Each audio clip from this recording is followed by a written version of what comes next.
back to another edition of The Night Shift. We've got a fun episode for you guys here today. We've got some musicians that have a very vast history up and down the Northeast, Central PA, guys that have been all around. It's going to be a fun conversation. Most recently, of course, they've been doing the Tom Petty tribute thing with the great Get Petty Band. So please welcome into The Night Shift. We've got Dave, we've got Lincoln, and we've got Rich. Guys, thank you for spending some time here on The Night Shift. Thank you. Absolutely. Yeah, we've got a lot to get to, a lot to talk about. You guys come from, different backgrounds. You've all come together in this Get Petty band. But, one thing we always got to start out talking about, your origins and how you got started, when you knew that music was going to be the thing for you. So we'll just kind of go for me here from left to right. We'll start with you, Dave. When did you know as a young guy that, music was going to be a big part of your life? Elementary school. I got involved early. Trumpet, first instrument, fourth grade. Then I changed to snare drum in fifth grade. But all through that, I was in chorus. Yeah. And all through junior high and high school, I think when I hit probably about 14, 15 years old, it's all I wanted to do. Yeah. I sang all the time. My friends used to criticize me all the time. We'd go somewhere in somebody's car and they'd be like, dude, shut up. I'm in the back seat just doing my thing and couldn't help myself. I just loved to sing from a child. Yeah. And it's always been that way. And where'd you grow up? Red Line area, Okay. actually, yeah. Yeah. So should clarify that Dave is the singer in Get Petty, and Lincoln here plays drums, and Rich is on bass and does backing vocals as well. So your turn, Lincoln. So where are you from, and when did music or drumming become part of your story? I grew up in Baltimore, and it started actually with my brother, who was a drummer. So when I was real young, the drums were around, but I never taken to them until I was probably about 14. A couple friends sitting in the patio, we were listening to the Beatles, oddly enough, and guy goes, "Hey, you want to start a band?" I'm like, "Sure." So one guy goes, "Well, I'll be a guitar player," and the other guy goes, "Well, I'll be, one's going to be Paul McCartney, the other one's going to be John Lennon." I said, "I guess I'll be Ringo." Right. So that's how it all started. Yeah, but it's one thing to say, okay, I'm going to be Ringo, but I mean, obviously you had some ability and affinity for the drum. Like, when did you I might be pretty good at this? When did that kind of hit you? I started, at that point, I officially started. Yeah. And then I started taking lessons. Okay. And then it just kind of gradually just took over. It's I just fell in love with it. Once you got the bug. Got the bug. Once you got the bug. Got the bug. Yeah. It's great. And Rich, I know you're playing bass and doing backing vocals in Get Petty right now, but I think you've got a pretty vast background in terms of music and what you've done. So same thing, when did you realize that music was going to be the thing for you? Well, first, I'm from New York City. Yeah. And my mother's from England, and she comes from a musical family. And so we had to take piano lessons as kids. So I started as pretty young. I guess I was about 7 when I took piano. And we went to school, my sister and I both. And then it wasn't until we went to England in 1963 when we saw the Beatles on TV there. They did Royal Command Performance, when the famous one when Lennon says about rattling your jewelry. Yeah. That was televised there. And my sister and I saw that, and I was 11 at that point. So I told my father, I got to get a guitar. Yeah. So it was Christmas 1964. My parents got me my first guitar. Yeah. So I knew right from that point that that's what I was going to be. I was Yeah. going to be a guitar player, and because of the time frame, nobody wanted to be the bass player. Everybody wanted to be the lead guitar player or the drummer. Sure. And so I said, I probably don't blame him. probably be a good move if I also learned how to play bass. Yeah. So I along the way I would learn the bass, I'd figure it out, and I would teach somebody else because I always wanted to be the lead guitar player. Yeah. So, but I have no qualms playing any of those instruments. Yeah. And today I'm against my father's best wishes. He said, "You'll never make a living being a guitar player." All I am now is a musician because I'm retired from a day gig finally. Right. So that's it. Yeah. You had the support from your father and mother. My parents, they didn't want me to play. My father said, he goes, "Oh, it's going to lead to drugs. It's going to be like Gene Krupa." I said, "Come on." Gene Krupa. You're absolutely right. I had to carry my drums up at rehearsal spots and stuff. Was he wrong? Yeah. Wait, look, we're all here in 2023. Right, We're all right, here we are, So, man. Gene Krupa, great. Yeah, boy, that's a name I have. Jazz drummer, I believe. Yeah. One of Yeah, the that was fabulous. way back. Well, since we're on the topic, Dave, what about you? What was support like at home for music? Well, I came from a divorced family, but my mom was always really, really supportive. She did so much for me to support me in my musical endeavors. She, when I was about 13, I think I got my first drum set. Strangely enough, I was a drummer. And I everybody wanted was a a bicycle, and instead they bought me this old used Ludwig set. And it was just like the coolest thing ever, right? I would have died for that. Yeah. Oh, dude, you would now. You would, Yes. yeah, you'd love it. It was vintage. Oh. So it was that. But then later in high school, I got my first guitar. It was a Cork Flying V. And I traded my old drum set for a guitar amplifier, which I wish I still had. It was an old Gibson, I think it was a 210 with a reverb echo unit in it. Yeah. And you had to like dial everything to 10 to get any kind of distortion out of the Right. roll. But that's when it really took hold. Yeah. I got into my first band when I was in 12th grade. I went to a vocational high school, and one of the kids in my shop class was like, "Dude, one of my friends is starting a band. You should audition." I was like, "For what?" He said, "A singer." I was like, "Dude, I'm not a singer." He's like, "Yeah, you are. Yeah. You should go. You should do it." So I did, and I got it. And my mom used to drive me like 45 minutes each way back and forth to band practice, Yeah. just because she knew, Yeah. obviously I had talent as far as she was Yeah. concerned, and she was very supportive. Yeah. Very supportive. Yeah. So, first band, Rich. What when and what were you guys doing? Were you doing covers? Were you trying to emulate, the Beatles or that sound of the '60s, or what were you guys doing? Well, it was 1965 when I had my first band. Yeah. So the British invasion was the big thing. And because my mother was English, she was okay with anything that was from England, except for the Rolling Stones. Okay. And because she thought that they were too Yeah. hardcore or too Yeah. dangerous or they were going to lead me on a bad path. yeah. Dirty sons. My of parents were very supportive in everything I've ever done. My father was a New York City cop, so it was tough. He was really strict, and we had come from a gun background. I used to help my father. I used to polish his guns and stuff like that, and I turned. The G of guns went to the G of guitars and the G of girls. Yeah. And that was like, so I always Yeah, had the this two feeling, kind of go hand. Yeah. I wasn't The doing three Gs. I wasn't doing so well in the girl department until I got in the So you got a band. band, right?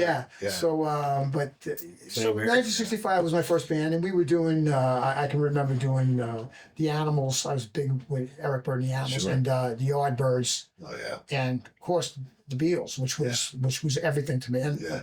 and the Stones. So all that kind of stuff. The Kinks. I mean, I'm a expert on the British invasion. Yeah. Yeah. And while you mentioned that, I know that you're also, working with our friend Jeff here and the folks at Moving Audio Imagery. You've got a podcast. Yes. Yeah. So just tell me a little bit about that. Well, yeah, it's I'm a vinyl record collector. Right. I've been since 1962. Mhm. I was into 45s back then. They were my sisters. My sister's older than me, and she had. I remember she had a Dion record, and that became my favorite record. And I like the B side better than the A side. She never turned any. Back then, kids didn't turn the B side on there. Because the B side was a throwaway song. Yeah, until the Beatles. Right. And then, because even the Stones, the B sides, sometimes they were great, but the Beatles, both sides, and they had a lot of both twin sided hits. But so all that stuff. So I started collecting records. So on my podcast, I talk about records and the guitars that I got.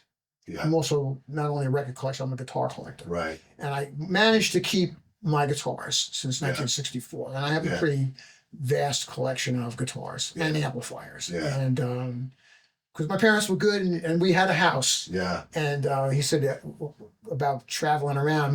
My band practiced in my house, Yeah. and until I sold that house and moved to Pennsylvania. Right. But yeah, so on the podcast, I talk about the guitars, what they meant to me, the songs, and I kind of correlate the two together. You know, I had brought some records on my podcast, The Ventures. I was into The Ventures. They played instrumental guitar music. Like surf music, right? Yeah. Yeah. Yeah. So I brought that, my first guitar, which was a Tyskill Del Rey. If Yeah. anybody knows about guitars. Yeah, I saw that on a video. They'll It's know cool, that. man. Yeah. And I learned how to play Walked on Run and Yeah. Wipe Out and all Sure. those songs that the Ventures Yeah. had done. And Yeah. so that's what my podcast is basically about. And Yeah. the name of the podcast is. Good question. Yeah. I know. Wipeout? Rich Rollo's Vinyl Words. Okay. Cool. Yeah. We'll put a link up for everybody so that they can check that out. Okay. I'm into vinyl. I've got a bunch of friends that are into vinyl. I've got a bunch of friends that, it's become a thing of, like it's a great hobby. It's almost like collecting old baseball cards or whatever. Going to shows, looking what people have, trading, Absolutely. all that. So it's just like if you love music, if you really love music, the whole vinyl thing is really, really, a lot of fun and something to really get into. So, Lincoln, I'll start with you. Was there a band early on that what was the first rock band that flipped the switch for you? And you were like, Absolutely, without a doubt, Led Zeppelin. okay, When I discovered John Bonham's thunderous drumming yeah, and that wild stuff going on with that, that was it. yeah, I went out and got a John Bonham kit, big 26-inch bass drum, yeah, green sparkle, 15-inch riding tom. yeah, I was hooked for Yeah. a while on that. yeah, yeah. Loved it. Dave, first love in terms of a band? Oh, man, that's a lot. Yeah. Probably Van Halen. Yeah, First time I heard that 8-track Eruption, I was blown away. yeah, Just like everybody else. Sure. How the hell is this guy yeah, doing right. this? Yeah, absolutely. It was just insane. Yeah, it's funny that to guys of a certain age, and that was 78. Yeah. And so I was 8 when that came out. To people of a certain age, that It's giving me that- goosebumps yeah, just that- thinking about it. that Crazy. record and that sound and what they did was just a seismic shift Yeah. in rock. Where it was just like, Absolutely. what in the world is There this? was a major shift in the Yeah. in music In right music, when that right, happened. right. Went to another level. Yeah, it definitely did. Yeah. And it's kind of funny because they went out on their very first tour. Famously, they go out and they're opening up for Black Sabbath. And at that point in time, Black Sabbath was struggling. They were having a lot of problems Yeah. within themselves, a lot of problems with drugs. A lot of problems. Yeah, a lot of drug problems. Yeah, and the famous part about the tour was Van Halen was just annihilating, blowing Black Sabbath off the stage. Yeah. And, people that were going to go see Black Sabbath were also walking out and going, okay, this band and that guitar player. These guys are Yeah. amazing. Yeah, Yeah. So at any rate, and we'll start here with you, Rich. Talk about some of the bands that you were in, coming up through, before the Get Petty times. And I know there's a lot of Get Petty fans that are tuned in here going, get to talking about Get Petty. We want to talk about Tom Petty. We'll get to that. But, talk about some of your background as a professional musician and some of the different bands and different projects. I know for you, it's vast. You've got a long history. So We talk could do a about it. whole nother episode. Yeah, we really could. Seriously. Yeah. Well, the first bands were cover bands, and like I said, British Invasion primarily. And then in the 70s, I started to write my own songs, and I played with a couple of original bands at that point. We were trying to make the big time. In New York City, we believed was the place to be happening in. I was part of the underground scene in New York, and I played CBGBs a lot of times, and Mercer Arts Center, and Mud Club, and Max's Kansas City. Yeah. We got to play those things. And we opened up for a lot of bands, and I did talk about some of that in my podcast. Yeah. And but yeah, so I really had this band Pleaser, and we made our first 45, and we were recording Bon Jovi's uncle, who was a pretty famous producer at the time, and he got when we were playing in the studio at the record plant. John Bon Jovi was sweeping the floors. Yeah. He was just a kid then. Yeah. You know, At the record plant. at the record plant. Yeah, for those who don't know, really, really famous. Yeah. Yeah. So so we for spec time we didn't have any money, so I brought in one of my drum kits, and I traded for spec time, and I what do I get for my snare drum, and then we get 2 hours at 3 a.m. Yeah. So that's how we got. Still, it was the record plant. Yeah, I mean, so we Yeah, got to well, record some stuff, and, Yeah. and of course it went nowhere, just like everything else. But we got to open for some good amps, some good groups. We were touring with Robert Gordon. I don't know if anybody will know who he is, but he's like a rockabilly guy, and we did some great shows. And the Anton Fig was his drummer at the time. Anton Fig. Yeah. Okay, so I'm gonna have to show you mentioned Anton Fig. I'm gonna have to show the shirt I have on underneath. Okay, because Anton Fig, maybe most famously, was the drummer in David Letterman's house band for years on the David Letterman show, Yep. but was also a big time session musician and plays drums on Ace Frehley's solo record. So yeah, Anton Fig is a phenomenal drummer. That wasn't a setup. Yeah, no, yeah. Coincidentally. Yeah, you say Anton Fig, I'm like, Yeah. Anton Fig. Yeah. He played drums on Ace Frehley's solo record. Yeah. And Joe Bonamassa too. Yeah, Yeah, yeah. there's Okay, yeah. another So one. anyway, not to interrupt, but No, yeah, that's yeah, a good interruption. Yeah. I like that. Right. Yeah. In fact, we were playing for Robert Gordon on a New Year's in Dover, New Jersey, and my drummer got a beautiful set. The drummer that I'm talking about became the drummer for the Plasmatics. Okay, sure. Wendy Williams, yeah. So we're doing a show, and he says they had a riser for Robert Gordon. Anton was going to be up on the riser. We were going to be on the floor, and so he said, "We're going to get on that riser." I said, "No way." I said, So he set up his drums in the middle of the floor, and Anton's roadie came over, and he said, "Oh, Anton would love these drums." So my drummer said, "Well, I'll let him use them if you put them up on the riser, and we can use them." So that's how we got to be looked like we were on the big stage. Yeah, because sure. We were, Yeah, right, It was right. just a con job. Yeah, right. But anyway, that's a long, long time. And I wonder if Anton remembers it. Probably not, because he's been around the block. Yeah. Like myself, for years. and Yeah, years, yeah, yeah. And you guys talk about Eddie Van Halen. I mean, that's about the fifth go around for guitar players for me. Right. You know? The fifth seismic shift in music. I mean, I saw Jimi Hendrix in concert, Yeah, so right. so I go a little bit back. Yeah. I saw Eric Clapton's first appearance in New York, in America. Right. So yeah. Yeah, Dave, I think you hit the nail on the head. I mean, Rich is doing his own podcast, but for you and I to really delve into your history and the things that you've done and seen, we'd be here a while. All day. Oh yeah. Yes. Oh yeah. It'd be a while. Yeah, so we're gonna do it.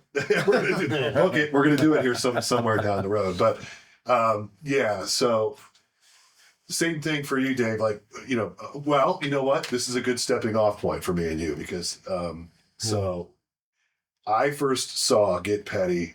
I want to say it was about 2 years ago. October 13th at the West Shore Theater. Okay, thank you. Yeah.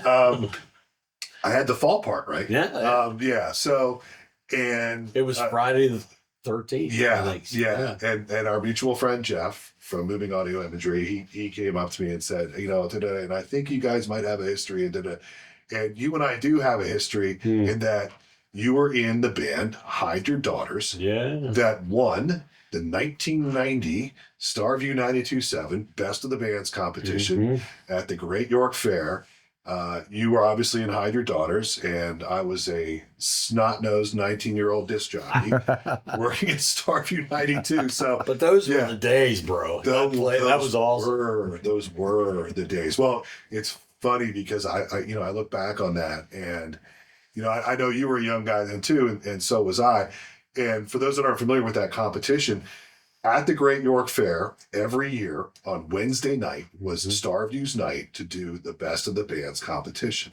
And in those days, all we did was the local bands. Yeah. Later, we got to where we might have a headliner after the competition, and we would often bring in Kicks. Yeah. Because I remember it vividly. Yeah. Kicks they in were York, huge in this area. Yeah, Kicks in York was a guaranteed it would sell. Sell If not sell Yeah. out. Oh yeah. Because you got the itch. Yeah. What's that? because you got the itch. Yeah, 'cause we got it. Yeah, we got it. Yeah.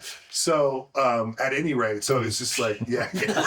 Rim shot. Well, he is the drummer. The drummer. Yeah, he is the drummer. Give me a rim shot for that. But ding. Yeah, yeah. But so yeah, it's just like total small world stuff. And but I also remember, and I don't want to put, but I also remember, and you know, a lot of years, a lot of times gone by. But you know, I'm telling you, man, like, pretty sure that it's somewhere like the Racehorse Tavern or somewhere. Swizzles, I don't know. Swizzle. Yeah, Swizzles. Blast from the Yeah, past. I think that you know, I probably or the Tourist Inn, Tourist Inns. like, Time Bomb. Oh I yeah. remember Time Bomb. Yeah, Yeah. well, they actually opened for us back in the day. Okay, They opened for Hide Your Daughters. That's how Brian and I met.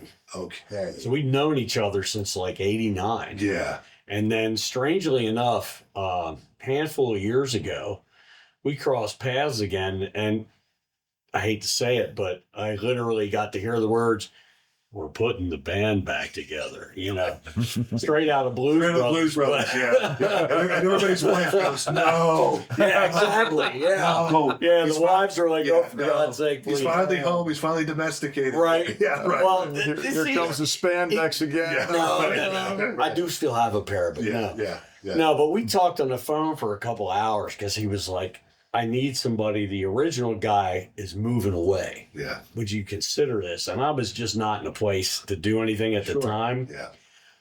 But we kept in touch. And then about 2 years after that, strangely enough, in all places, I run into this guy in a Walmart parking lot. I see this guy walking across the parking lot, like, man, I know that guy. And I'm really good with faces, but terrible with names. Right.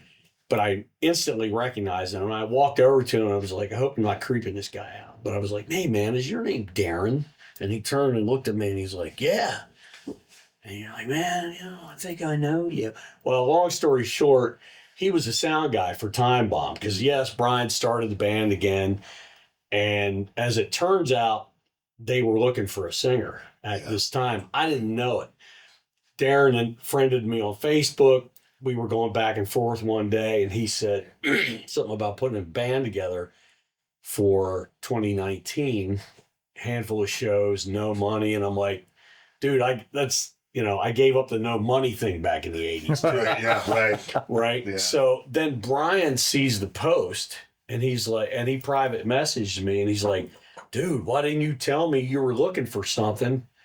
Our singer quit and we need somebody." Yeah. He's like, "I'll send you a set list. Come over next week." Boom, got the gig. Yeah. And I played with those guys for about a year and a half. Yeah. And you mentioned Kicks. We got to open for those guys Yeah. twice at the old Chameleon Club. Sure. We did Striper on a Tuesday night there. Yeah. We did Faster Pussycat at XL, Yeah. Warrant at XL. Yeah. So we had like a really, in about 6 month time period, we opened for like 6 different nationals, and it was so much fun. Oh Yeah. my gosh! Yeah. But dude, yeah, the Hide Your Daughters thing at the Best of Bands was like, that was the 8th year I had gone there. Yeah. I'd gone there every year to watch that show, Sure. and To finally play. I was like, I don't care what I got to do. I just really want to play. I want that big stage, Yeah. you know? Yeah. And when we finally broke through in New York area, it it got big fast. And we got into the show that year and I was just so excited.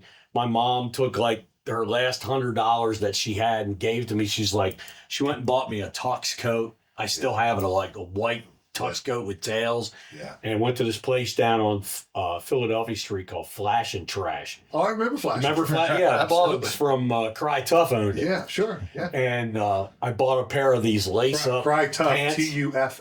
TUFF. Yeah, I remember Cry Tough. Yeah, Sure, those yeah. guys were a huge influence on me too. We used Yeah. to go out to Yeah. Altland's Ranch for under 21 nights. Right. Remember that stuff? Oh yeah.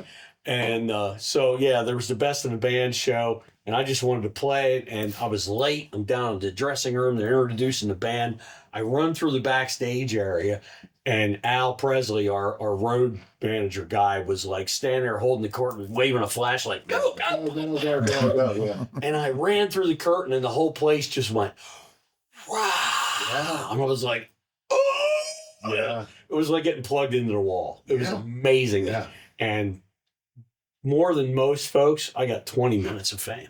Yeah. We got a 20-minute set, so that was Yeah. huge.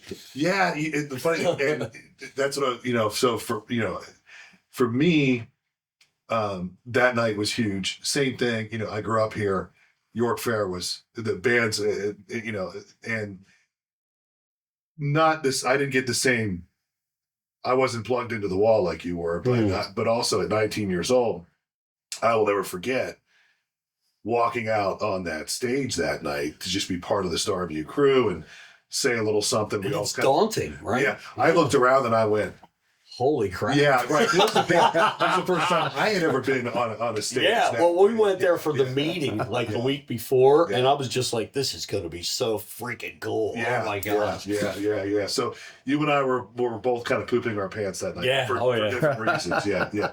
All right, so Lincoln, your history with bands, before Get Petty, any ones that you want to mention or bring up, or were the cover bands? You ever try to do originals, anything along those lines?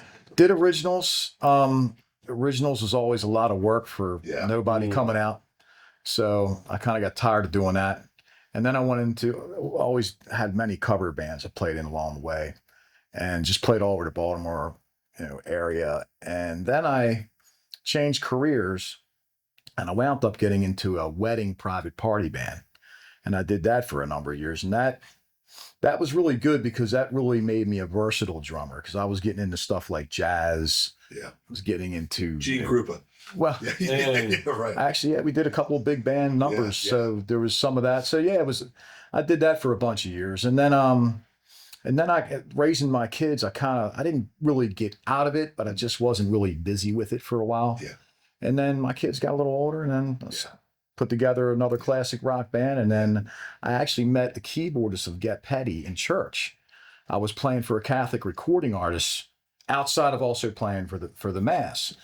And I got a funny story with that because I always say I played at a nudist colony and I played for the Pope. Yeah. So I hit each spectrum. Kind of weird, but yeah. But Yeah. A gig's a gig. a gig is a gig, A man. paying gig's a paying gig. Yeah, it was wild. So yeah, did a lot Played of a lot of strip clubs. Yeah. There you go. Did you play it for free? No. Okay. Good. Oh, you got paid to play the strip? There you Okay, go. well, that's even better. Yeah. Yeah. So yeah, So you played for the Pope. yeah. When he came to Philly. Yeah. Okay. Because the guy that I was playing with was a guy named Martin Doman, Catholic recording artist, got a great voice, great musician. And he calls me up. He goes, "Hey, I need a drummer, man." I said, "What are we doing?" He goes, "Because he already moved to What are Florida. we doing? He moved to Florida at this Yeah. time, but he was coming back up."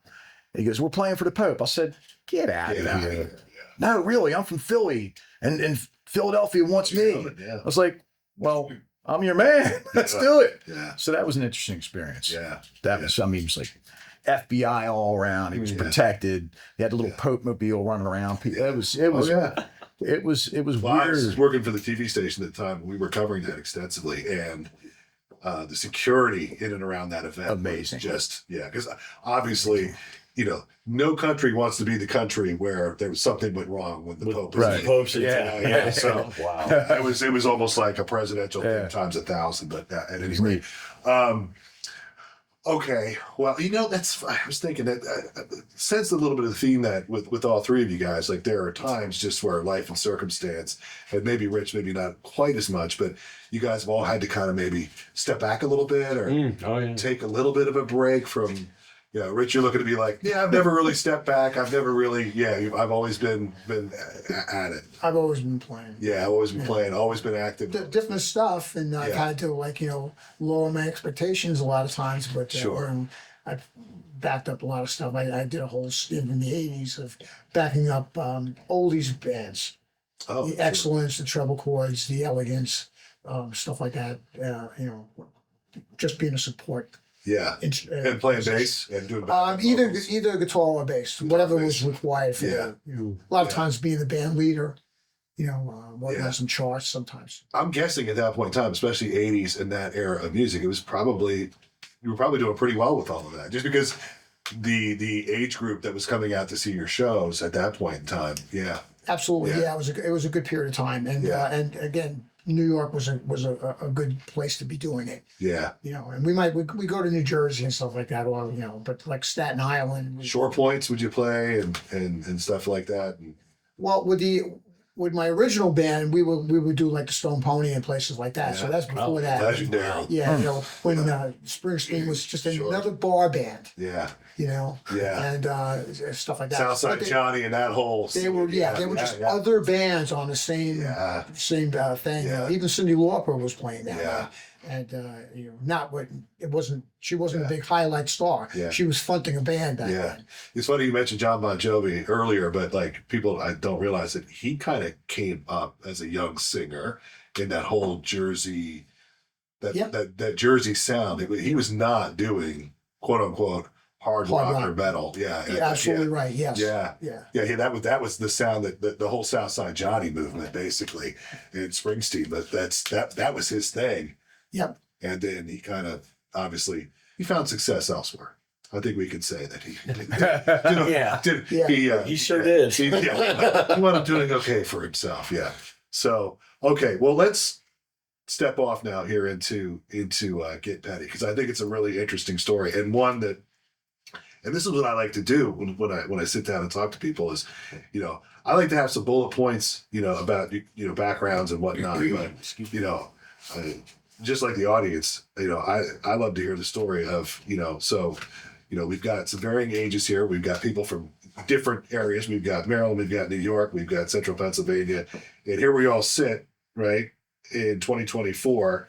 And you guys are doing something. You're doing something that people are responding to and having a really good time with, and is successful and taking off for you guys. And it's the whole Get Petty Tom Petty tribute. So I'm just gonna let you guys go. And so how did it all come together, the Get Petty thing? They weren't the original guys. Okay. I'm not sure if he was the guy that you played with in church. Was that Jeff? Jeff. Okay, Yep. so Jeff is a keyboard player. He plays keyboards and 12-string guitar Yeah. and does harmony vocals. And And harmonica. and harmonica, yeah. And I met him, and we played in a band together. And we played in several bands together over the year. I moved to Pennsylvania in 2017. So a few years back, maybe probably 7 years, but in the very beginning, I started to play with Jeff. And then that project broke up, and I heard from him out of the blue, and he said he's playing. He's they're going to start a Tom Petty tribute. He says, I think you'd be perfect for this. So, because we knew each other, he knew what I did and what I could do. Right. So I said, yeah, okay, well, get me an audition. He goes, well, it probably wouldn't even be an audition. It'll just be come down and play, and they're going to want you. Yeah. So I went there, and that's exactly what happened. He told me, you learn these 5 songs, and he gave me like a list of 10 songs. Of course, I learned all 10 of them because I'm like that. Yeah. So I went down, and Brian, who we mentioned before from Time Bomb, Yeah. it was Brian, and it was another singer and another drummer. I'm not going to mention who they were. Yeah. But I even think that drummer had been in Time Bomb too. Yeah, as a matter of fact, Yeah. when I joined him, he was with them. Okay, yeah. So and we started to Small. practice. It was just at the end of the COVID thing. Yeah. So it was kind of like Coming out of that was a weird it was time. it was a very strange time, and but Brian had a big garage, and we could like be on different sides of the room and stuff. So we practiced down there, and we started to get off the ground, and it started to get pretty good, and we did a few shows, and then the cracks in the armor started to form. Sure. You know, and the singer, younger dude, and little young kids. His wife started getting on him. Too many shows. So Brian said that he knew this guy that sang really well, and I didn't know Hide Your Daughters. Yeah, right. Sure. I don't know the background of Yeah, right. York to Yeah, me. You know right, what I mean? yeah, yeah. And the drummer at pretty much the same time was on the outs. Yeah. Yeah, he was right. Lincoln joined right before me. Yeah. So Lincoln stepped in to replace the drummer that we had, and we didn't do anything did you play with Doug Stone? No. Yeah, I did 2 You shows. did 2 shows with Doug? No, yeah, 2 shows. I did Stoner Grill and Double Barrel. Oh, Double Barrel. Okay, I thought maybe Double Barrel. Yeah. Yeah. So and then once these 2 guys stepped into the band, everything changed. Yeah.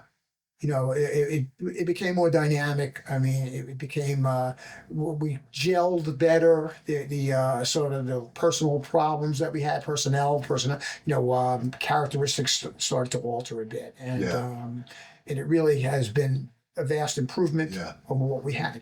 But you know, I got to give props to the original guys. I mean, they got the band off the ground. Yeah. And Yeah, absolutely.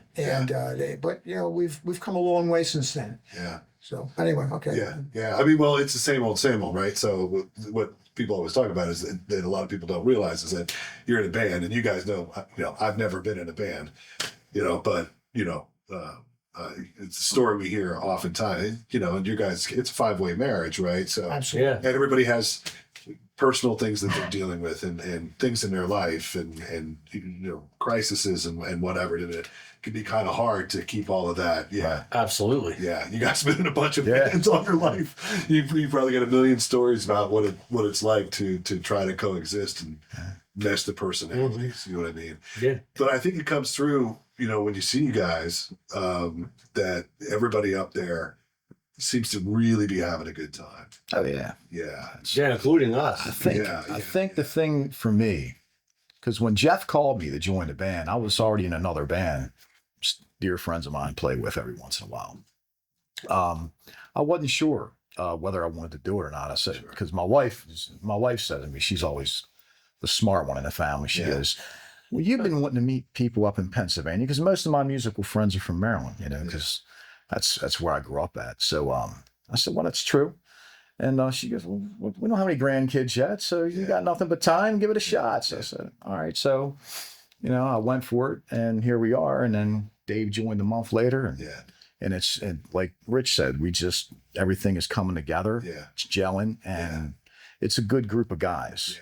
Just everybody's good people. Yeah. We all get along. Yeah, Dan, I think the word of mouth on you guys is, well, I don't know. I mean, I don't think I know that the word of mouth on you guys is really, really good. And what do you think the secret sauce is to this project and to Get Petty? The drummer, come on. I mean, Yeah. Why do you? Well, it's always the drummer, right? Every outfit that I've ever been a part of, there's always chemistry, whether it's good, bad, indifferent, whatever.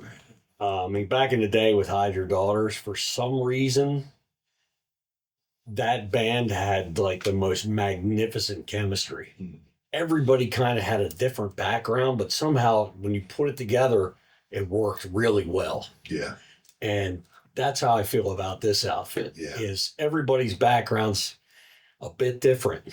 And I mean, I come from a very different background, much heavier rock stuff. Sure. And when Brian and I first talked about this, I actually found out about the opportunity through a drummer friend of mine, Jim Rhodes. We joked about it, like he's become an agent for people, And so I called Brian and we talked about it. And he was like, dude, I didn't really think you'd be interested. That's why I didn't reach out. And I was like, well, maybe give it a shot, see what happens. And it wasn't until I auditioned for the band and got the spot that I really started to develop a appreciation for just how great of a songwriter Tom Petty really is. Yeah. I mean, it just one of the hardest things about being a musician is to truly have something unique to offer. And he's got something unique to offer. Like every album is slightly different. Yeah. Just ever evolving. Yeah. And that's difficult. Yeah. But that's kind of that's another thing about our approach and how this outfit seems to work is that, yeah, we're a Tom Petty band. Yes, we celebrate the music of Tom Petty, but we're not like a copycat band. We don't try to get up there and look exactly like Tom Petty and the Heartbreakers. Mm-hmm. We don't try and sound exactly like them. Right. We kind of give it our own spin. Yeah. And in all the years that I've been in music, that is the one thing that I've seen people react to more than anything else is when you're yourself, Yeah. people pick up on it Yeah.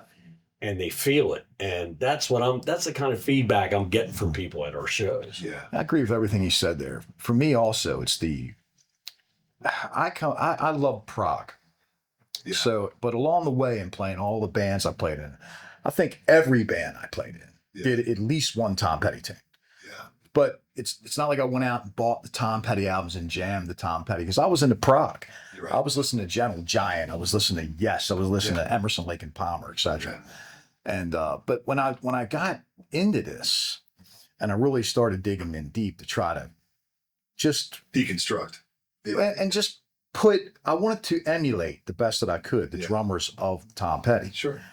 And then as I was doing that, I just really started listening to music with a different ear. Yeah. And then I realized how much of a genius Tom Petty Right. is and a brilliant songwriter, and the music is great. Then we get to the gig, and that's where I was totally sold. It's because of the fans. Yeah. They know the music, Mm. they know the words, and they're into Even it. little kids that come out, Yeah. it's just amazing. My very first gig with these guys, actually, you weren't there, but the other guy, we played Stoner Grill, and the people were just lighting lighters. Yeah. They were swaying. Yeah. They were singing all the words to the tunes. And it was like, I felt like I was in a spiritual retreat or something. It was great. It was really cool. And it hasn't stopped. Yeah. It's just lovely. It Yeah. really is. It's a Yeah. good feeling. Man. Yeah. It really Yeah. is. You know, Rich, maybe you could talk to that a little bit about, I think, having been to a couple of your shows, one thing I notice the crowd reaction sometimes is that, you guys will be getting into maybe even like a second set or whatever. And it amazes me to where I think people are kind of looking around going, yeah, I kind of forgot about this. Speak to the depth of the catalog of Tom Petty and, so many songs. Yeah, I forget about the time frame. Sometimes Brian will say, well, this one's from the 80s. Yeah. And I forget, I don't even though I have all the albums and Sure. I've collected them, Yeah. I don't think about the time frames Yeah. as much, Yeah. But when he first started, he was kind of coming out of the new wave, different period of time. Like Yeah. you mentioned, John Bon Jovi. Yeah. Petty had a different. Another one that made it in England bigger than Yeah. the States. Like, Right. the first couple albums didn't really catch on, Right. and I it need had like to know- a niche. I need to know, it didn't really even break in the United Yeah. States until Yeah, and Damn the Torpedoes, Wow, basically. right, yeah, that was, yeah. and that's Yeah. even a little bit different than Yeah. a little bit more polished Yeah. than his first album. Like American Girl. It's like that way. Everybody kind of knows that song, but they know it from a later period. Right. Seemingly, it's like Yeah. one of the songs they went back to. Yeah, right. But he's got a vast. I'm the only one in the band that's actually seen Tom Petty and Heartbreakers in concert. Isn't that terrible? Yeah. And and he was just I knew that it was a great band. I thought that this would be a great band to cover. This would be a great. When Jeff first called me and said about that, so that's a great idea. And of course, I mean, there's quite a few Tom Petty Heartbreakers Yeah. Tribute bands out there. Yeah. Unfortunately. Yeah. But Yeah. but in the meantime, We all know who the best one is. Yeah, yeah. they were a good band Yeah. that I thought. But Yeah. they vast catalog, and whenever I see something, we recently went to the in New York, that theater that's there. They had The Appel Center. the Appel Center. Yeah. They had they found like some old footage Yeah. of Tom Petty, and they released it, and it was like his beach party. Tom Petty and Heartbreakers. Not that he's got anything to do with the beach, Right, but it was a great thing. It'll probably eventually come on, Prime or something like that. Yeah. To be able to see it. Definitely worthwhile checking Yeah. out. But every song, even though I don't think about it, I know all these songs. I've heard them somewhere in the back of my mind. Sure. I've had a lot of people that come to see us, and they'll say, what, I don't know any of their songs. But then when they come to see us, they say, wow, I knew every one of those songs. I just didn't know the name. There's another day. Yeah. And that's how it is. And so they're, in a way, they're kind of like the Beatles. Yeah. Like they're part of our fabric. Oh, sure. Yeah. They've kind of like sewn their way, weaved their way Yeah. into Americana. Or It's a good whatever analogy. it is, Yeah. you It's a know? good analogy. Yeah. Bud. And Yeah. I just think that we're lucky to have found that kind of thing. I mean, I can think of some other bands I wouldn't mind being a tribute band to, maybe Creedence. I have been in other tribute bands. I was in a Humble Pie tribute band. Yeah. And people don't even know who Humble Pie is. Yeah. We used Steve to do Marriott, come on, I know. Yeah, Humble Pie. we do shows. We did shows, and people thought that we wrote those songs. I said to myself, Steve Marriott didn't even write those songs. Most of them were old blues tunes. Yeah. But it didn't catch on because nobody knows that catalog. Right. But Tom Petty's catalog is just another part of. Kind of Stones are that way now too. I mean, it's woven their way into the fabric of our music, Yeah. and they've become Music of our lives. what's really the classic Yeah. thing. Yeah, and the thing, Tom Petty is also like. There's also eras of Tom Petty where obviously, he always wasn't with the Heartbreakers, and he had that whole resurgence, late '80s, early '90s when he was working with Jeff Lynne from ELO, and those songs, at least sound and tempo wise, are a little different, but they were all still massive hits. Yeah. Oh yeah. That's great. Yeah, it's just It's just another page of Petty. right, You know? and the way he evolved. And I ask you guys this, and I've had this conversation with other artists that do the whole tribute thing. It's sad, but do you think it helps overall? Just the mere fact that unfortunately, we're never going to see Tom Petty play again. So for a person like me who's a big fan of the catalog, Tom Petty is my wife's favorite artist of all time. Told me that like on our first date, 36 years ago. We can't go see Tom Petty anymore. Right. So for the audience to come out and their outlet for hearing those songs that we love, is to come see you guys. And then you guys do so much respect to the material. Right. Do you think that is part of what helps? Absolutely. It's a benefit, sure. Yeah. We're trying to make the music live on. I mean, most of the tribute bands out there, either the original guy is passed away, girls, guys, whoever, or they're not doing it anymore. Some of them retire. Yeah. But the music lives on, and we're just trying to create an experience for the people to Kind of hear. paying homage. Yeah. I mean, there is a negative aspect, obviously, with Right. the fact that Tom's gone. Right. But I think what we're trying to do is honor the catalog of music that his life was dedicated to. Yeah. And there's so many people out there that just absolutely love his music, and for most of them, they can have a different memory associated with 5, 10, 20 of his songs that directly relates to something, an event in their life. That's what makes his stuff so special. Yeah. And the fact that he's gone, certainly it's tragic, because I think we all realize if he was still here, he'd still be touring. Oh, absolutely. And people would be able to go see Tom and the Heartbreakers, and it would just still be rolling. Yeah.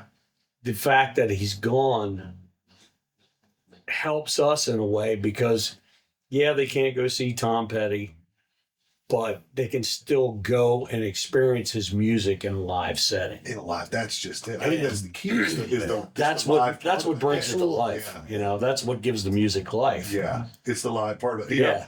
I can, like you, a vinyl collector. I can pull out my old Tom Petty records, and Southern Accents is one of my favorite records of all time, and I can slap that on and I can listen to the vinyl, and I've got a good good speaker system, whatever, and that's all great. But then to come out and see you guys do it live is like, it's like any band though. Really, is you can listen to the records or the 8 tracks or whatever, and you have this great love and appreciation of the music. But the live show It's more is of an a totally, experience. totally different aspect, because it's this experience you don't get from just listening to the music. And every time if you go and watch a Tom Petty concert on YouTube or something, every one of his concerts were different. Sometimes he added more blues in later on, the Mojo period and stuff like that. It's interesting. And well, as players, the Heartbreakers, I remember Tom Petty, as players, the Heartbreakers are a freaking amazing band. He's like a lot of other successful artists that he surrounded himself Yeah. with amazing musicians. Yeah, it was Mike And that's Campbell, part of the reason yeah, that Ben made him Mott, yeah, yeah. such a huge success. There's a little bit of luck in that too. I Well, think. sure. Yeah. There's always an element of Yeah. that. Just growing up next to some good players. You know? Well, it's like what Dave said before about chemistry. Yeah. There is a magical chemistry to that band. Yeah. You know, and I guess most of the really truly great bands have it, like Led Zeppelin. Yeah. I mean, when John Bonham died, that was it. They were done. I thought they did the right thing with it. Yeah. Yeah. Nobody would. It was great when they came back and they did their reunion with Sure. I with think Jason. Jason, yeah. But in the meantime, it's not the same thing. Yeah. I think the Who should have did the same thing Zeppelin did because I mean Phil and Keith were in yeah. shoes, man. Yeah, you're not going to fill those He shoes. was such a Kenny Jones stepped in. yeah, First, but, yeah. you know. But At first, yeah. well, yeah, but and they finally hit pay dirt with Zach Starkey, Ringo's son. Yeah. Oh, Because yeah. he's very, very, very Yeah. close Yeah. to the magic. Isn't Keith his Moon. godfather or something? Yeah. But Keith Moon with his godfather or something. Yeah. yeah, it was Yeah. Yeah. he taught. It was the only. Ringo didn't teach Zach anything on the drums, Right. but Keith did. Yeah. Allegedly, that's the story. Allegedly. Crazy. Yeah, wow. There's always great stories, Yeah. but yeah, it's there's that chemistry and that magic is what was so happening in Tom Petty and Heartbreakers. There Yeah. was just something special about that combination of Yeah. guys, like the original Allman Brothers. Yeah. I mean, Right. you know, once Dwayne died, I mean, believe me, I saw them a million times. Me too, yeah. I went to all those Beacon Theater Yeah, shows, right. you know, Yeah. and it was still a fabulous band, and Dickie Betts is. Oh, yeah. He wrote A the god. book Yeah, on, yeah, you know, yeah. but Betts. once Dwayne was gone, it was kind of a lot of that magic Sure. Yeah. was gone, Yeah, you know, yeah. and unfortunately that's what happens. Yeah. Later on. Yeah. You know, obviously the Beatles couldn't. Once Lennon was dead, Yeah. there's no Beatles Yeah. again. There's no- You know? Yeah. So Well, kind of like what Rush is now. I mean, how can Yeah. you bring back Rush Yeah. without and, Neil? and, I and, mean, and they're not going to. Nah. You know, Yeah, they've yeah. already And- said like They they're. will. Yeah. thank goodness, because anything else would be, Yeah. it would never measure The up. DNA would Yeah. not be there, man. You know, You know. along those lines, and I always had respect for Plant because I think that the other two guys in Zeppelin probably would have done it because obviously the money offer was, but Robert Plant said from day one, no John Bonham, no Led Zeppelin, and he stuck to his guns. Mhm. But just, I don't know if you got, some little different genre of music, but, the band Pantera, famously, their guitarist Dimebag Darrell was, killed at a nightclub. And During a show. during a show, Crazy. right? So Daryl Abbott, their drummer, his brother, for years they were asked, get somebody else, go back out and celebrate Pantera. And I heard his brother in a million interviews essentially say, people talk about there's going to be a Pantera reunion. My brother's dead. There's never going to be a Pantera reunion. So stop talking about a reunion. Pantera was the loudest band I ever saw. Yeah. I saw them open for Black Sabbath Yeah. on Long Island. Yeah. And I'm telling you, Yeah. they set my pacemaker off. Yeah. But I had to leave. Yeah. I had great seats Yeah. at the front. It was Right. going to be great Yeah. when Led Zeppelin, Yeah. when Sabbath comes on and Pantera came on, and I said, I got to get out of here. Yeah. And I had to move back. So we went back about 15 rows, and there was two girls sitting there. We said, Yeah. "You want to trade seats with us?" And Yeah. where you said, "Third row." Third row, They said, go. "Yeah, sure." And we, Yeah. that's the Yeah, thing, 'cause yeah. my pacemaker was just Yeah, thank you for saving my Yeah. life. Yeah. But I just always had respect for that idea of, and I always had mass respect for Led Zeppelin and I think Plant was the one who kind of drove that, basically saying, hey, no John Bonham. no They Led Zeppelin. did try though. They auditioned. They had a couple heavyweights show up that just couldn't cut it. That I didn't know. I didn't know Yes. that they were actually auditioned. They actually tried it. well, and they they did scrapped that. They played at Live Aid, and they were terrible. it. Yeah. Yeah. With Phil Collins on drums. Yeah. Phil Collins is one of my favorite They also drummers. played at the Abbott Atlantic yeah, Record. yeah, Yeah, yeah, for- yeah, Atlantic right, Records. And they were Yeah. awful. Yeah. Yeah. Yeah, And so- Jason was on the kit for that, I believe, right? You know what? fine, yeah, I I can't think swear to it, but I think you so. know, Yeah. I But think so. I know they had two drummers at Live Aid. Yeah, yeah. And it just Yeah. was All nice. right, we could go down a Led Zeppelin Yeah. rabbit hole. Forever. Okay. All right, focus back in. Okay, so with the Get Petty thing, and we'll go left to right here. Dave, start with you. One song that you enjoy playing with Get Petty more than, is there one favorite that you have? Yeah, like we were talking earlier about stuff. I'm guessing neither one of these guys is going to know what I'm going to say. and we'll see if I'm right. Out in the cold. Ooh, that's an interesting one. Out in the cold. Yeah. And why? Because it's like Tom's most rocking song. Yeah. And like I said, I come from a heavier background, Right. and we kind of heavy things up a little bit here and there. But when we play that song, Yeah. that just kicks ass. Yeah. Yeah. And, Absolutely. and it's so much fun to play. Yeah. I call him and Brian our recovering metalheads. Okay. Gotcha. I may never Yeah. recover. So, like, what do you think? Like, what, yeah. I would have to pick Women in Love. Mm. And the reason is the dynamics of the tune. That's a close second. It's just, it just has the tops and the lows and the dynamics of everything. Yeah, it It's does just have a really lot nice. of kind of, yeah. That's what I like. So, Yeah. and the messages, of course, is Yeah. Tom Petty. Yeah. Rich, you have one? Listen to a heart. Yeah. I really enjoy singing it with Dave. We do all the vocals are in harmony. Yeah, it's fun. And, I really like to do that. That one definitely gets a very, see, haven't seen you guys do music. That one definitely gets a big crowd reaction, when you guys do it. I to your point, I think it's the harmonies, and it's such a sing along. Oh yes. Yeah. Everybody knows the words, and it's as soon as it starts, it's just everybody right away. It's a fun song. Yeah, fun song. So I like to do when I call the final four here toward the end, and again we'll go left to right, but I've got 4 questions that I'm going to ask each of you, and so we'll start again here with Dave. And first question in the final 4 is favorite artist or band of all time. 1. That's a really hard question. I would have to say Queensryche, believe it or Interesting. not. Mainly because for me, I mean, we talk about influences growing Jeff, up and all that. yeah, Jeff Tate's Yeah. voice made such an impact on me yeah, when I was about 17, Yeah. 16 years old. Yeah. Queen of the Reich, the EP came out, Yeah.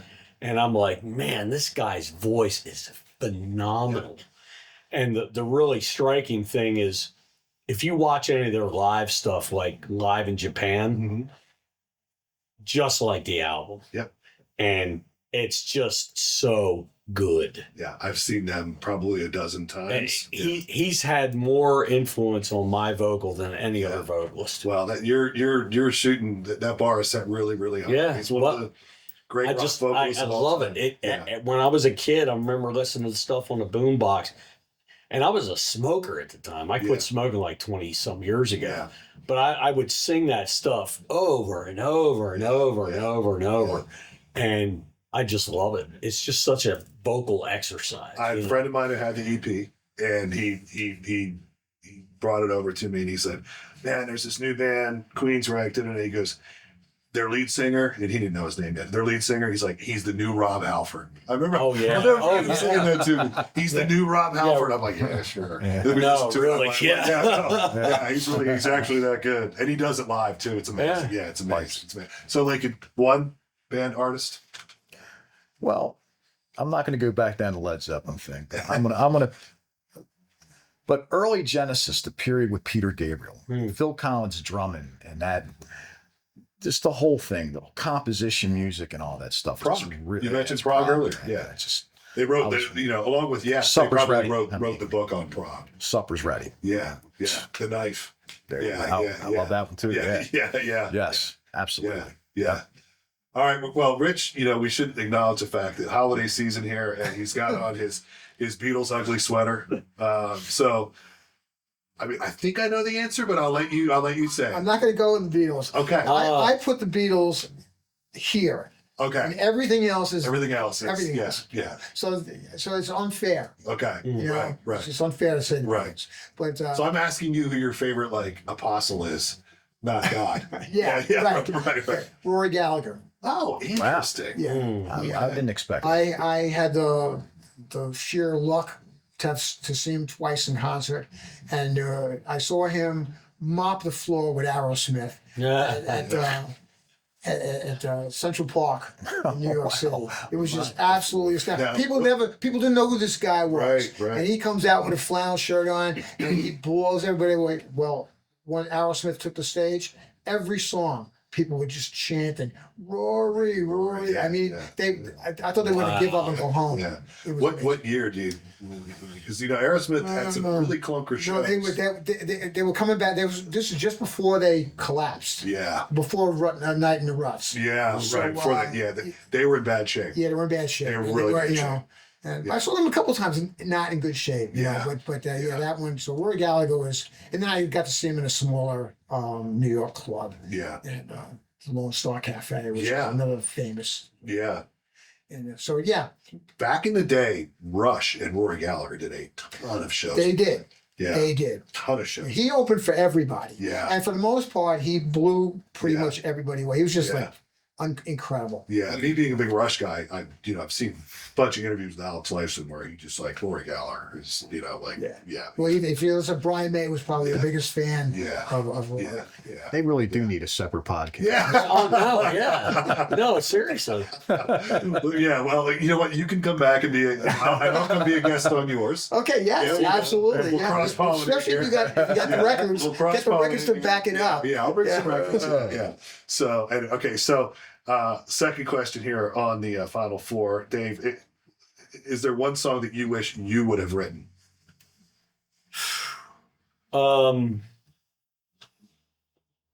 There's probably 100 songs. Yeah. I would have written. Yeah. Strangely enough, and this is going to come out of the blue for everybody, a band called Alter Bridge. Sure. Miles Kennedy? Yeah, Yeah. Miles is like he's like one of those guys that came on late in the game Yeah. for me. Another great singer. That is truly an inspiring artist. Yeah. He's a great vocalist, Yeah. possibly even a better guitar player. Yeah, which he's not even the lead guitar player. Right. But he made Creed, which is essentially Alter Bridge's Creed with him as the singer. Correct. He stepped up Mark's game so much, and it just Mark Tremonti. it just blossomed Yeah. amazingly. But he's also a very gifted songwriter. Yeah. Watch Over You. Yeah. I Yeah. love that song. It's a Absolutely. great It's song. one of my warm-up songs. Yeah.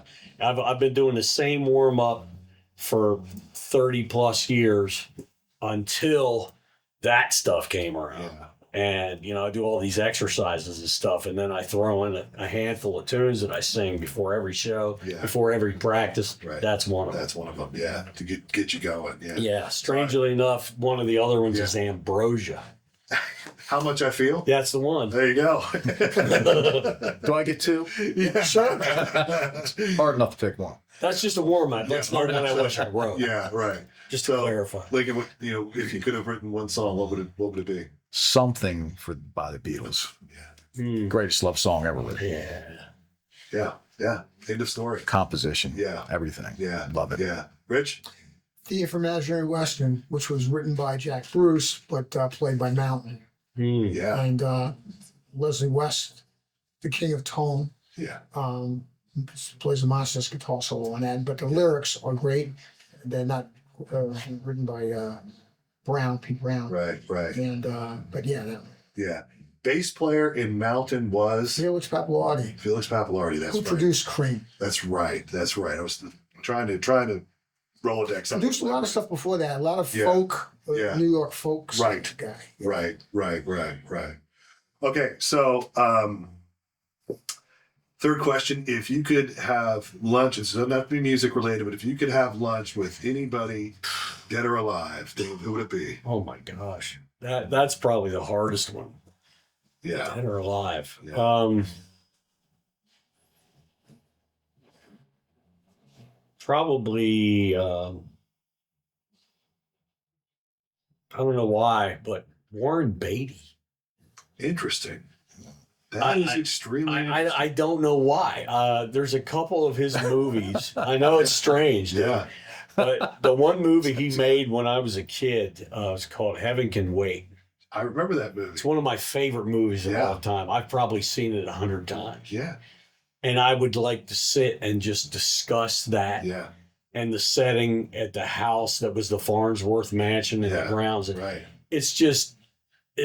it was such an interesting film. I'd just like to know more about. I know it seems like No. kind of shallow or weird or whatever, No. but I just It's why It's when, just when I weird. came up with the Final Four, it's the reason why it's one of the questions I want to ask, because I think it's a really good insight. Like, that's something about you that people that will come see you perform live would have never known. well, until they never watched would have this. guessed either. Or guessed. Yeah. And I'm guessing that the two guys sitting to your left probably wouldn't have. I guarantee you they never would I think have. there I would have never thought that. Too. I thought you might go down the road of like, what was it like with Carly Simon? What was it like with Madonna? No, But yeah, no, you want to know no. about the movies. No. Okay, yeah. No, the hide your daughters thing was what it was, but I'm a little deeper with that. Yeah, I gotcha. Lincoln, same question. I'd have to say my father. I lost my dad at 22. Mm. He was a police officer like your dad was. Only I'd say, Dad, you know, I'm still drumming. Yeah. But there's so many other things I'd like to talk to him about. Yeah, But absolutely. That's a very obvious one. Oh, yeah. And you can tell them that, hey, man, I'm here. Admire Gene Krupa, but I didn't go down that road. Didn't follow that path. Played some of his stuff, but yeah, I didn't completely go down that path. Rich? Mel Brooks. Oh wow. Just for the producers alone, which is Yeah. like my all-time favorite movie. Yeah. Not the remake, Right. the original. Yeah, the original, yeah. Well, so much meat on the bone there with Mel Brooks. We could do an entire podcast. Yeah, just about Mel that. Brooks Mel movies. Brooks. I would Yeah, want Mel to be Brooks part of and Mel that Brooks too, movies, because yeah. I You can love blaze some saddles, buddy. Yeah, absolutely. All right, so final question here, and Beatles or the Stones, Dave? Beatles. Yeah, Absolutely. Just the catalog, the depth and the breadth of the artistic creativity.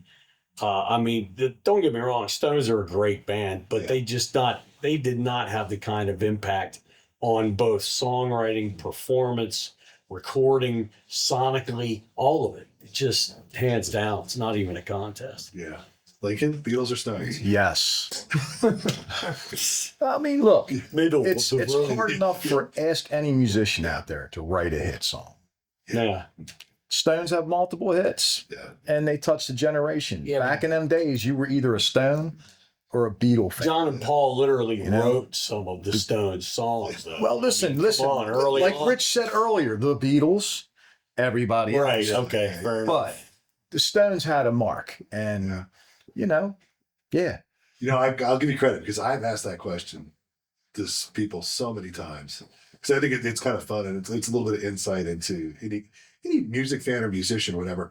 You are literally the first person who has ever answered that question with yes. So massive props to you. You know what? When this whole drumming thing doesn't work out, politics. Politics. go. Politics. Oh, no, my- yeah. Honey, you're not going to watch this podcast, are you? Yeah. Answers like that, you'd be a great politician. Rich, go ahead. In the early days, I viewed them as two sides of the same coin. Yeah. And like the Stones were the flip of the Beatles. And, the Beatles are, again, Yeah. the Beatles are the Beatles. Yeah. The Beatles are the Beatles. And so it's kind of like an unfair question in a way. Yeah. But the Stones, the greatest rock and roll band that ever was, And they still are. it doesn't mean that, that all these other bands didn't come on. I mean, I was a tremendous Who fan, Yeah. a tremendous Cream fan, Yeah. but the Stones were just the Stones. Yeah. People say, well, you think Mick Jagger's a good singer. All I say is, he's Mick Jagger. Yeah. Enough said. Enough said. Can I add to this? This guy grew up in the period. Yeah. I mean, from knows better? from the time of the British invasion Yeah. Yeah. to True. 1967 Yeah. when psychedelic and everything else hit, you were like in your young days of. Yeah. Literally in your element. We got all the leftovers. Yeah. He went to England. And saw. Yeah. and Yeah. yeah. I mean, yeah. another podcast. For Yeah. No, but it's true because I talked to so many people, the musicians who, are also of your generation, Rich. And, most of them here in America, their whole thing is, well, I saw the Beatles and Ed Sullivan. And that, you actually saw, that's pretty remarkable. Yeah, it's a lucky break. You know? Yeah.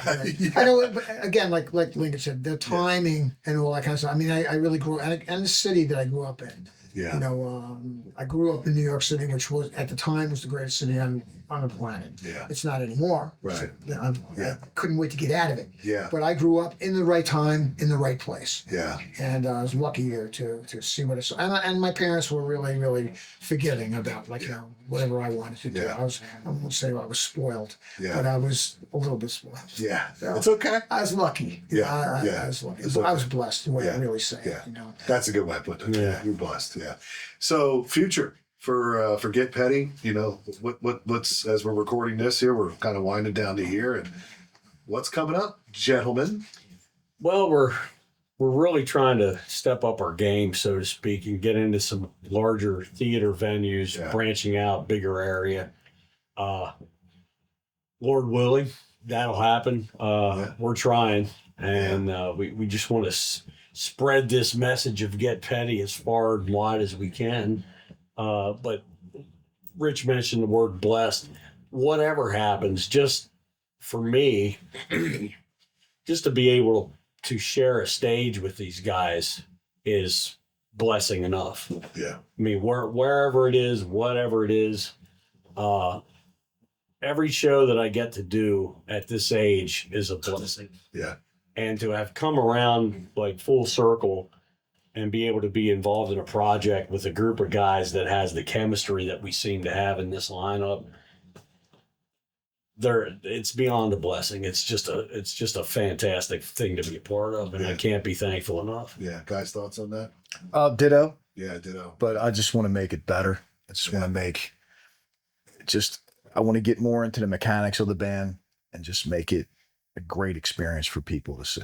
Yeah. After all these years, you having a good time with this, Rich? It's great. I talk about blessed. I mean, you know, I won't say how old I am, but to still be here and still be kicking, it's a great thing. You know, it's a rocking band. Yeah. I think that the three of us up front are a powerful lineup, and way different personalities. But I think it's what builds upon the band. Yeah. You know, Somehow it works. yeah, Yeah. and you know, and that doesn't take anything away from Lincoln, who you know, kicks it.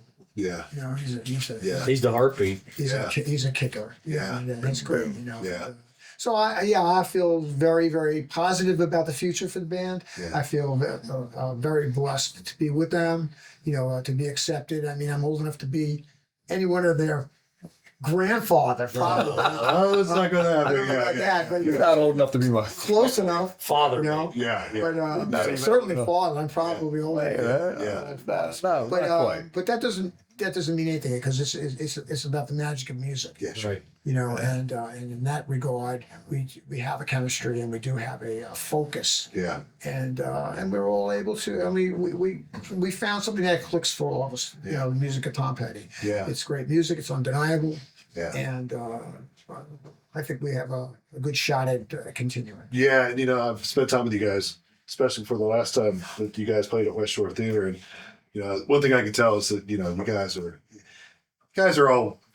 Look, you've all been around the block a few times. You're older, wiser than you were back in the day. We Absolutely. call him the Godfather. Yeah, exactly. And I can tell there's a camaraderie there, and that you guys are, so yeah, definitely onward and upward from here. Well, look, you know, as you guys know, scheduling stuff for rehearsals, scheduling stuff for getting gigs together. So I appreciate you guys taking the time to hang out. We thank you. Yeah, absolutely. Thanks. Yeah.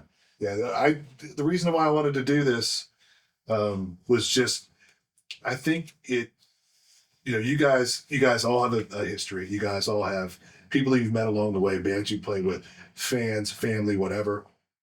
The reason why I wanted to do this was just so people they don't get an opportunity. I don't get an opportunity. I know so much more about you guys now than I did an hour ago. You know what I mean? Yeah. And for me, that's really, really interesting. As somebody that comes out and sees your shows and has an appreciation for your talent, what all you guys do as musicians and the entertainment, just like the rest of the audience, you know, we appreciate the talent, but we're also there to be entertained, you know, at the end of the day. And you guys do a great job. That's what we want just to do. when We he- live for that. When he was still being a metalhead, I was hiding my daughters. Yeah. All right, I'll just hide. Oh That's my a good God. line. A good one Nice. to end on here. So we got to thank our friend Jeff Carley, of course, with Moving Audio Imagery. Thank you, His- Jeff. Absolutely, Yes, Jeff. yeah. Thank His you. technical assistant Ben, who always helps us out here too. Big Ben. But yeah, we appreciate you guys. Thanks so much. And we look forward to seeing more of you guys in 2025 and beyond doing the fantastic Get Petty tribute. If you haven't seen them, get out and check those guys out. But thanks for tuning in to another edition of The Night Shift. Cut! I gotta piss so bad. Yeah, so Oh my God. that was so much Thank you fun. so much, man. That's That was great. outstanding. Thank you. Yeah, that was so cool.